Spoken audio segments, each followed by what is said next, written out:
Hello, ladies and gentlemen, it's the Historical Gamer once again, and today I'm going to be playing Frontline: The Longest Day. It's the newest game in the Frontline series, made by 88mm and published by Slytherin and Matrix Games. The game, as you can guess from the title, is a look at the invasion of Normandy by the Allies in June of 1944. It's available on the Apple App Store on iPad. It's also available on the Google Play Store for Android, as well as your computer. The price tag's hard to beat right now at $3.99. I believe that's on sale. I think the standard price is like $4.99 or something. So either way, it's very affordable, and it's a nice little game. It's going to be on the more basic end of wargaming. It's going to definitely be more of an intro level war game, and we'll get into that in a sec. Real quick, the user interface is very simplified. You can tell it's a direct port from the tablet versions, but again, that doesn't really matter when you look at the price and the fact that it is fully functional. So basically, just some really basic menus: turn on or off for the music, language, English or German, difficulty you can set for your prestige and your resources, and you can reset the campaign. Other than that, you can just go ahead and get in and play a campaign game, and that's about all there is to it here on the main menu. You can see here the game starts off with you starting on the Utah beach. The map goes, you can drag your mouse, so this is definitely a tablet interface. You click and drag to move around the map, just like you would on a tablet, which is fine. Fully functional, as I said.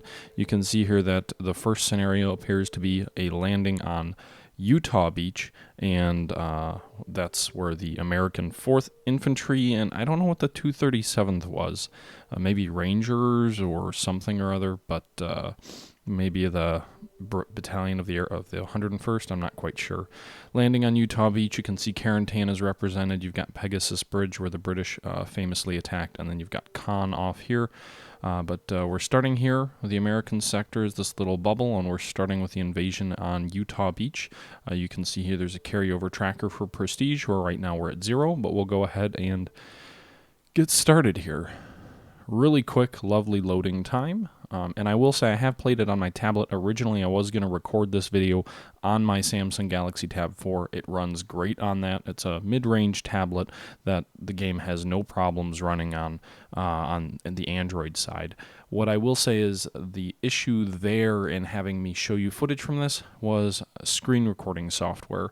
I'm not really in the mood to root my device at this time. I'm certainly capable of doing it, but it's not something that I really feel like doing. And without rooting your device, it's very difficult to do screen capture. I found one program in Steam which seems to work sometimes when you want it. Sometimes it works, sometimes it doesn't. And I actually played about a half an hour of this game, and everything was going great. And then I looked back at the video, and it didn't. Somehow the video was corrupted. So nothing to do with the game, just limitations on me showing you my tablet as I was playing it. And that's why I have it on my PC now, and I'm going to show you the game here on PC. So you can see here the first objective of the first mission, Utah Beach, June 6, 1944. Capture all objectives in less than 75 turns. You want to use the entrench ability and the transport ability, so those are optional objectives. Your objectives on the map are represented by a Iron Cross-like looking flag. They tend to be in towns, it appears here. This is the mandatory objectives: must control to achieve victory. Then you've got progression, which is a radio tower to unlock new areas of the map. And you've got reinforcements, which can be called from any player when you have control of a city. So we're going to go ahead here and start. And you'll see you can use the mouse wheel to zoom in and out pretty simply, actually. And you can zoom in pretty good there. You can see here we've got some troops you still have to drag, so there's no kind of moving your mouse over to the edge of the screen. Still drag to move around. I will say the UI for the computer version with the mouse scroll works a lot better, in my opinion, than the tablet's kind of pinch to zoom feature. Definitely something you can do, and I've done it, but it's much quicker on the computer. So I'm always more of a computer game fan to begin with, so I've got a little bit of a bias, but I like the user interface there better. On the tablet, you hold your finger down on a unit to get some information, like this little pop-up on the unit, like its ability versus armor, infantry, its HP, its range. On the computer, you simply hover your mouse over it, and it gives you that information. So you can see here, this is Goliath. It's a remote-controlled tracked mine, detonates on impact. So basically it's some kind of, I don't know if it's an anti-tank or anti-landing craft vehicle, but it's controlled by the guys on the beach back here, and they crash it into things. You've got a next unit button over here on the left. That takes you to the next unit. When you have a unit selected here, you can see it's a hex-based map, more or less. If you zoom in close enough, you can see the hexes over here. But you've got hex movements. It's a turn-based game. You have the ability to deploy smoke, entrench. You've got some information such as XP or ammunition supply here on the bottom of the map. And you've also got 3,100 resources, what you start with. These are the different reinforcements that you can call in to the map. And that's about it as far as the, what you need to get playing. I think what we're going to do first is we're going to call on some airborne troops, because we don't have any airborne troops here. You can see we've got an objective here, which is just off the beach. It's an artillery position. And then we need to take Arodeville, and I'm butchering these pronunciations, I'm sure.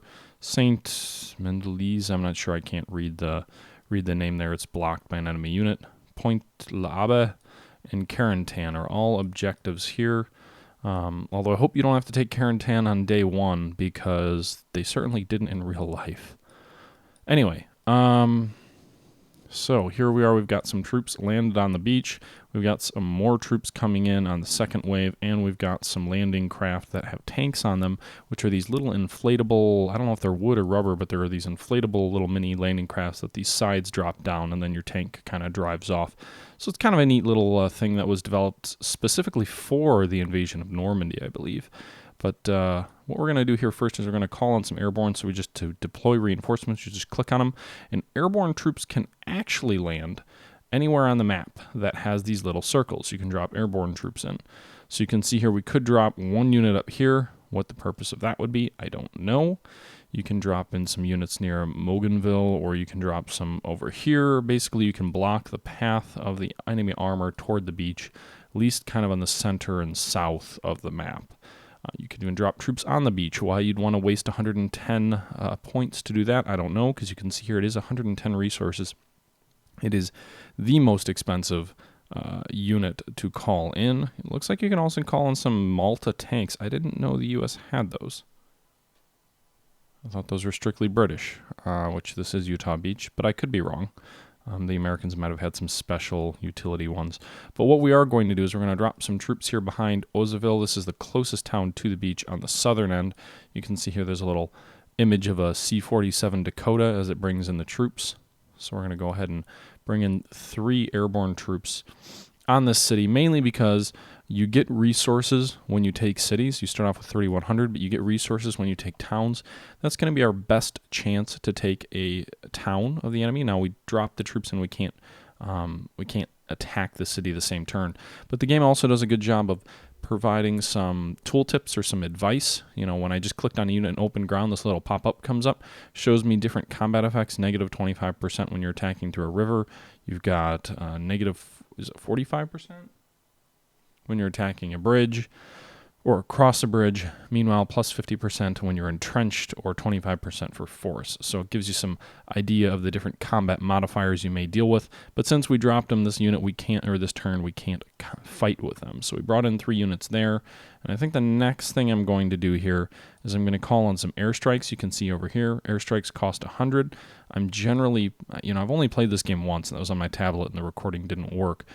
But I like to be pretty liberal with spending my resources here, especially early on. I need to use the air units to try and soften up the beaches a bit. We definitely want to destroy these enemy artillery positions so they don't have a chance to pound our troops on the beaches. So that's what we're going to do here. We knocked out one of these enemy artillery units already with these air attacks, and we're going to drop another one of them here as well to knock out this Nivewerfer, which is a rocket artillery piece.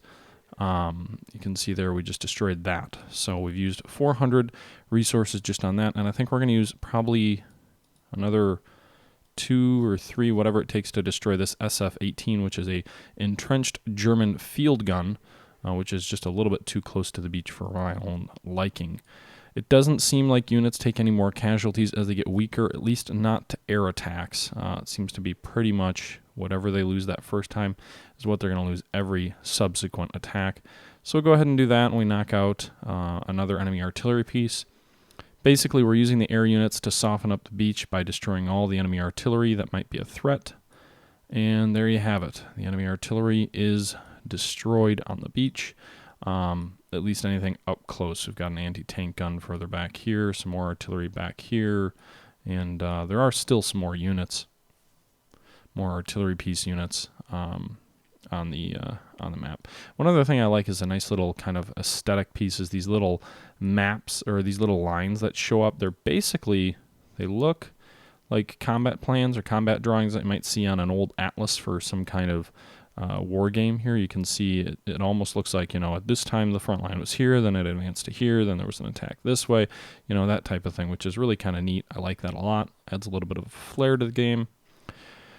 But anyway, we're going to go ahead and we're going to try and get off the beach. So you can see we can't move very far, at least initially, and that's because these little icons here represent obstacles that slow your progress off the beach.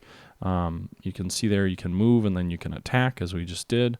You can see also that we can only move one hex there. Now back here, further on the back of the beach where there aren't obstacles, we can move more. But basically you can only move once through obstacles or approaching obstacles as well.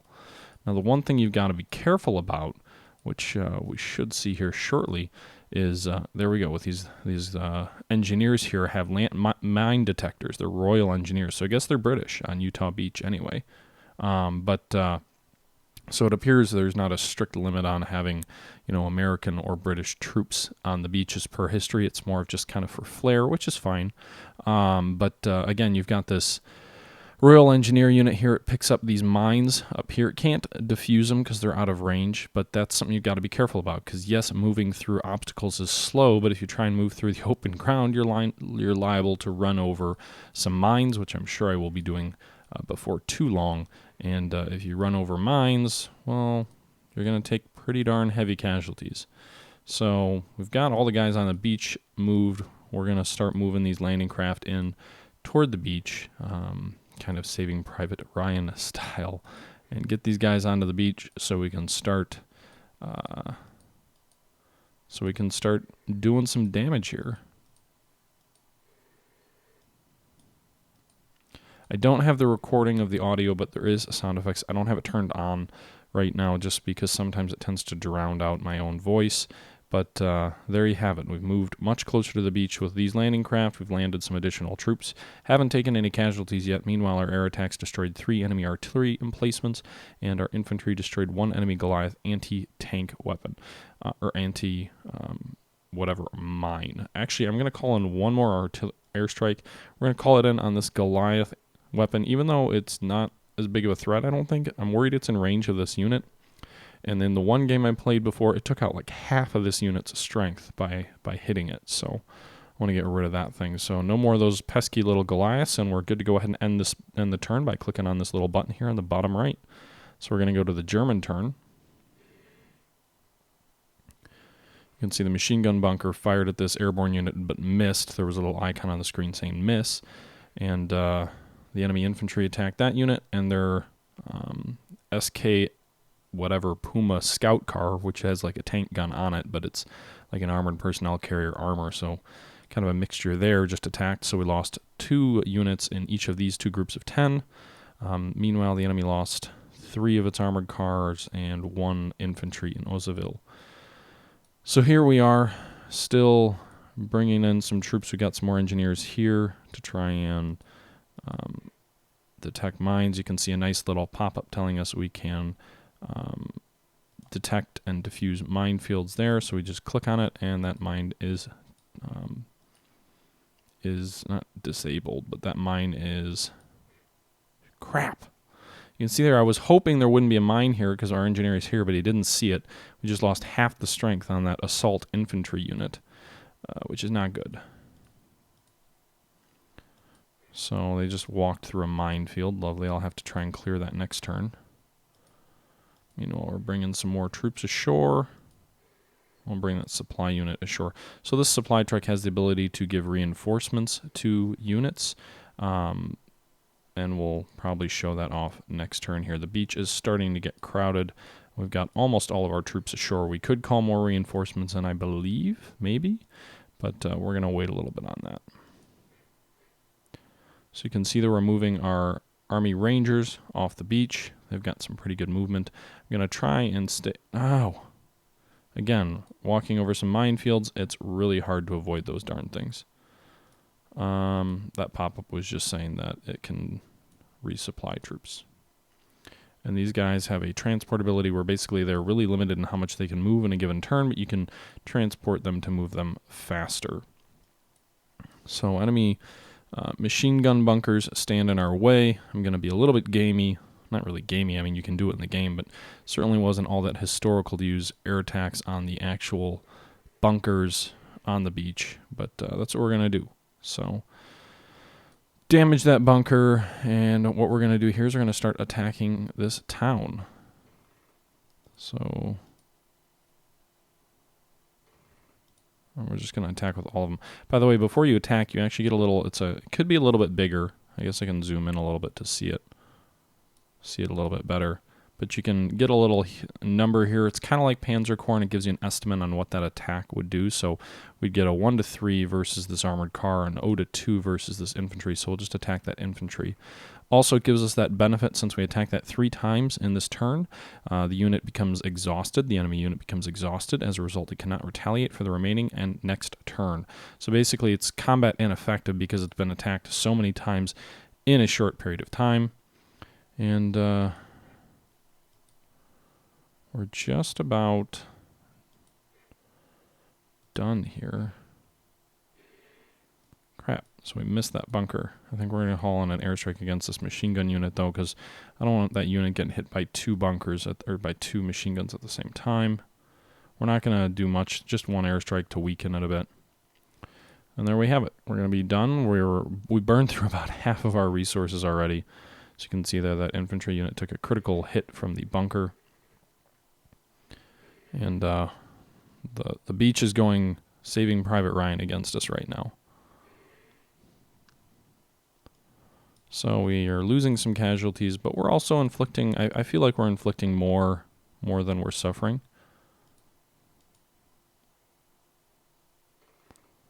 So you can see we're about to take this town, and there you go. We just get a little pop-up there, and it says initiative. Offensive units such as infantry and tanks have initiative. They gain an additional attack every time an enemy is eliminated. So we gain an additional attack. We can use it against this guy. Doesn't really do anything. But anyway, so we gained that town of Ozzyville. We gained, what, 1,100 prestige or points or whatever. So good. That's good for us.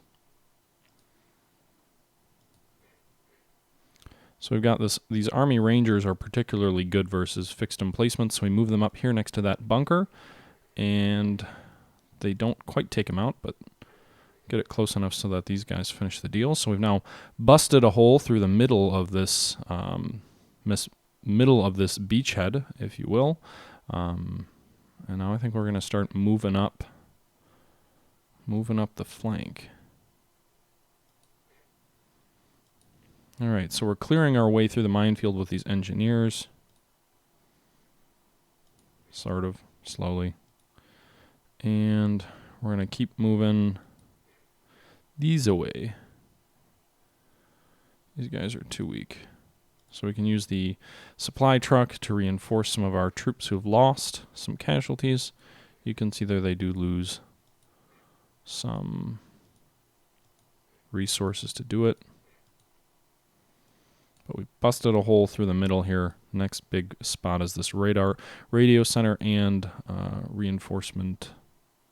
I don't know really reinforcement what. Not really a complex, but we'll reinforce these infantry. They're too far up there on their own anyway. And we'll start moving these guys toward them. So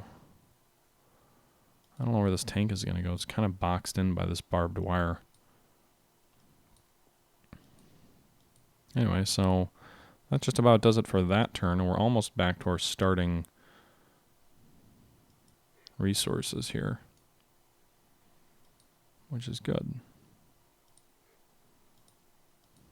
All right, so there we have it. We've captured our first town, and we're kind of starting to solidify the center and southern part of the map, at least on the beachhead.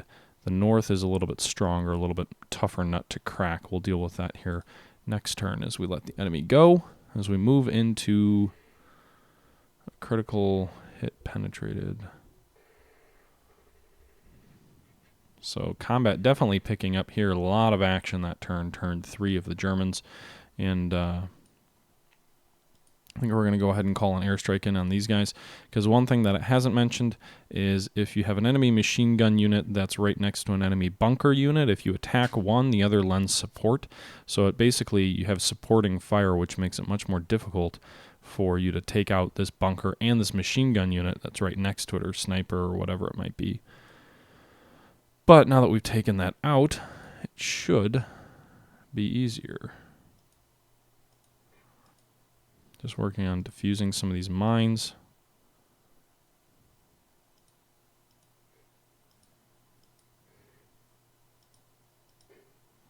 Miss. Oh, still not in range. Army Ranger, Army Ranger. So these Rangers will come up to this bunker, hopefully to help destroy it. The bunkers are a pain.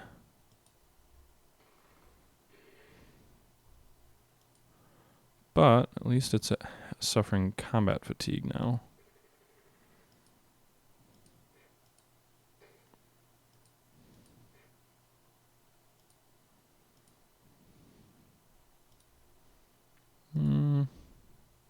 Oh, supply trucks can apparently heal themselves. That's a handy little feature.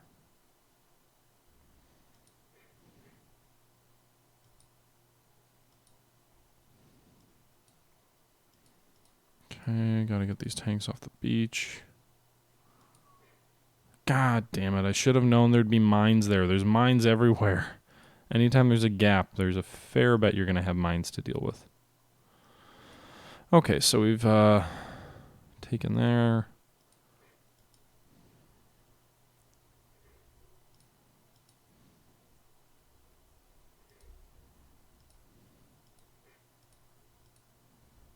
Alright, so we've almost knocked out that enemy unit. It is now suffering combat fatigue there. As you can see, we're ganging up on it.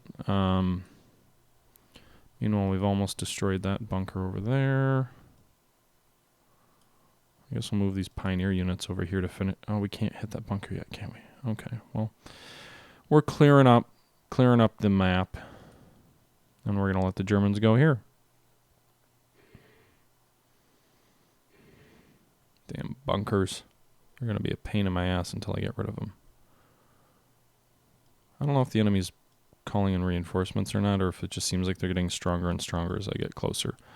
But it seems like most of the troops to the rear aren't really advancing against us, which is a good thing.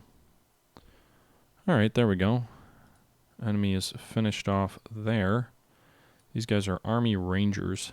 I don't know if facing really has any kind of impact. It's hard to tell. Wait, you don't get initiative because you destroyed them? Lame.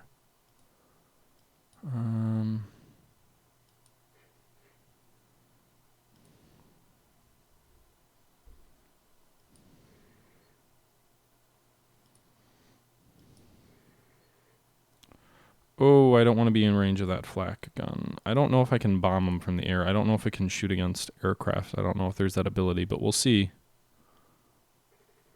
Nice. So it doesn't look like the enemy shoots back at our aircraft, and that is a heavy anti-tank gun. That's a Flak 88, which were famous for how effective they were against both air and ground threats. So knocking that out with aircraft is certainly worth it. Shermans don't seem that good to me. I mean, they should have some value, right? Anyway, so we defeated there. We'll hold off on that airstrike. There we go. Paratroopers knock out that enemy emplacement. And they're going to lose heavily if they go against him, aren't they? We'll pull him back into that town.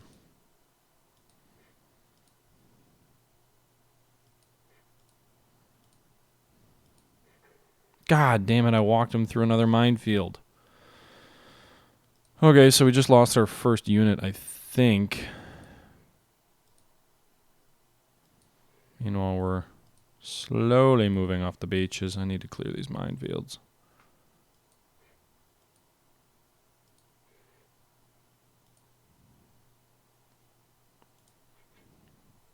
Oh, so you can supply more than one unit a turn with a supply truck. That's cool. So we just supplied all those guys and got them back up, mostly, in terms of manpower. And I think that's going to be good for this turn. All right, so we're going to go ahead and end this turn. We'll move ahead and see what the enemy has in store for us.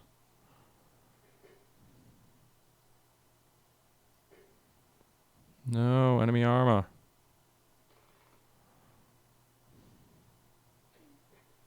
Mortar strike. Good lord.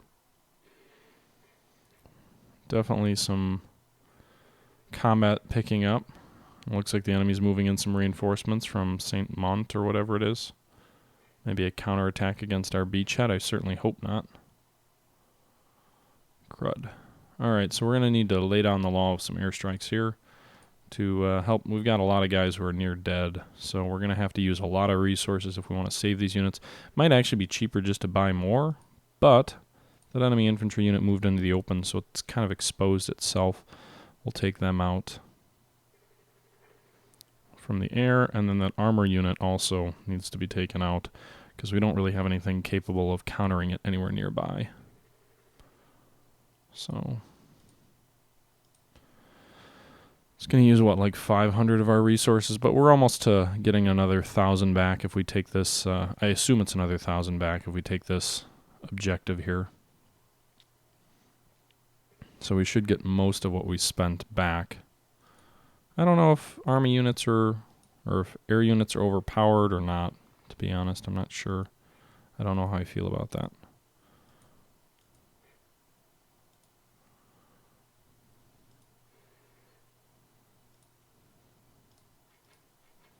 You can see there we're reinforcing those guys so they don't die next turn.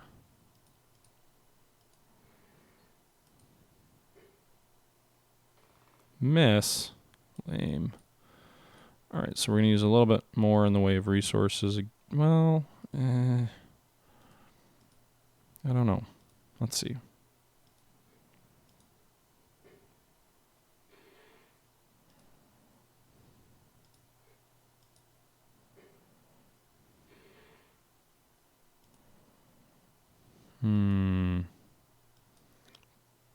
Fucking mines!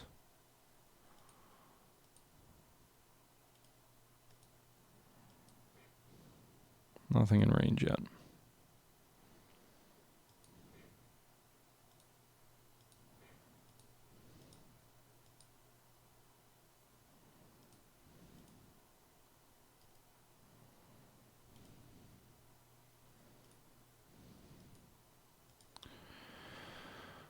I'd rather pull these guys out, but there's nowhere for them to run, so I think these army... no, we need to reinforce them. Army Rangers are too important to lose, so these guys are kind of stuck where they are.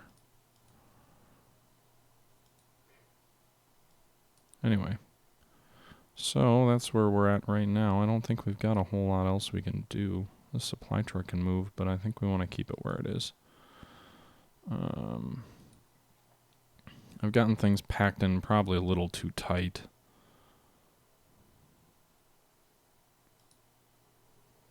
We're just going to launch one strike out against each of these, hopefully to weaken them so maybe the enemy feels compelled to reinforce rather than attack. Could be a fool's errand and a poor decision. And a waste of air power, perhaps. But that's what we're going to do. And I think that just about does it. So we'll go ahead and end the turn. Now this video is coming up on its conclusion, and I'm just about 30 minutes in, so I'm thinking that we'll probably cut this off after our next turn, and maybe turn it into a multi-part Let's Play. I'm not sure. This is just kind of an initial first look, an initial impression type thing. So let me know what you think. Let me know if this game looks interesting, looks like something that you might have a little bit of fun enjoying and watching, or if this is something that you're just content to see once, and maybe not see it again. But just keep in mind it's only $3.99. It's on the App Store, it's on the Google Play Store, and it's available on PC and on Steam as well. So I'm trying to get this guy in range here and give these Marines or engineers reinforcements badly. So we'll do that. There we go. Armor. Doing some damage.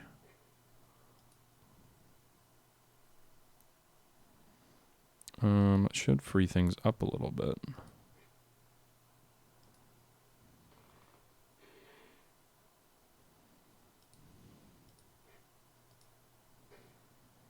Okay. Army Rangers. Bunkers and artillery pieces automatically engage enemies attacking friendly units in range. Okay, so good to know. Meanwhile...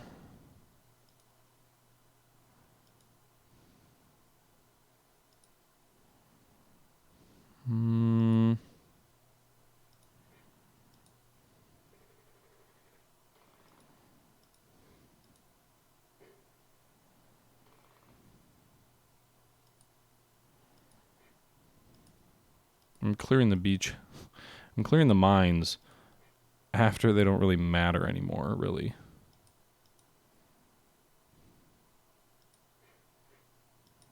Hey, look, more mines. God damn it. Oh, wait. Actually, I don't need to call that in. I've got at least. Surrounding a unit exposes its flanks. Flanks receive more damage. I was wondering about that. So apparently there is some kind of facing involved in the game.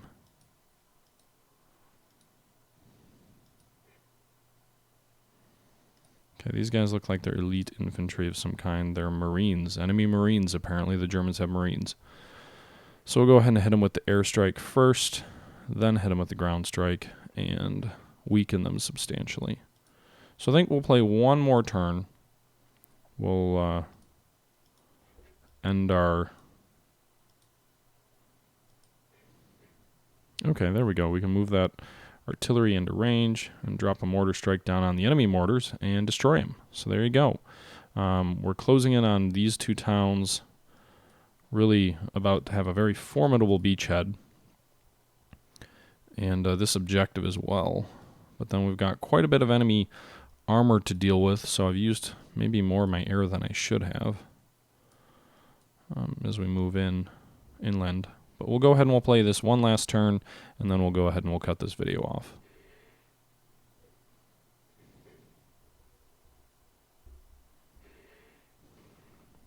Blasted bunkers, just die.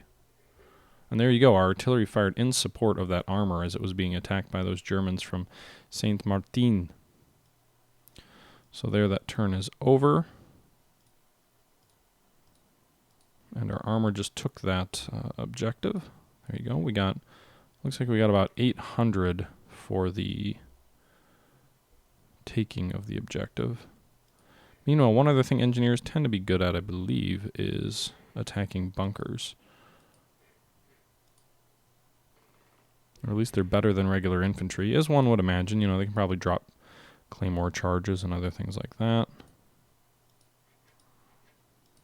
We're going to use that turn mainly to reinforce those guys. And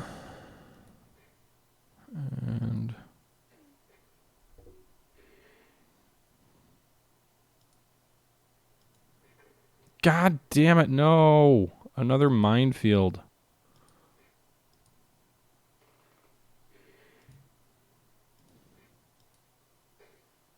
Okay, so we've flanked this enemy unit here in the town.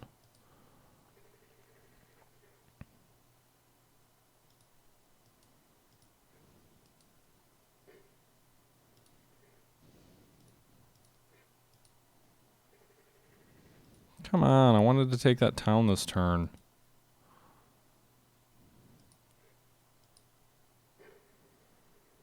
Hey, initiative. And we can take it. There we go. More points. Points. More of them. We got these pioneer guys. Oh, minefield. Damn. There's minefields everywhere. Good lord. Apparently the lesson is... Oh, and that was in a barbed wire area, too. Actually, I think what I can do is I'll call in an airstrike here. I don't know if airstrikes make units combat fatigued. We'll find out.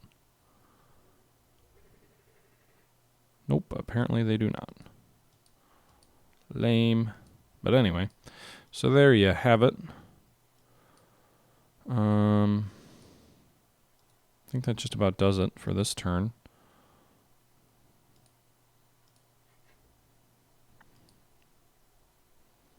It was a good turn. It was an important turn, I would say. But that's going to do it. End the video. So if you enjoyed it, please let me know. Rate, like, comment, all the etc. and above. And thank you for tuning in. Until next time, this is the Historical Gamer saying thank you for watching, and I'm out.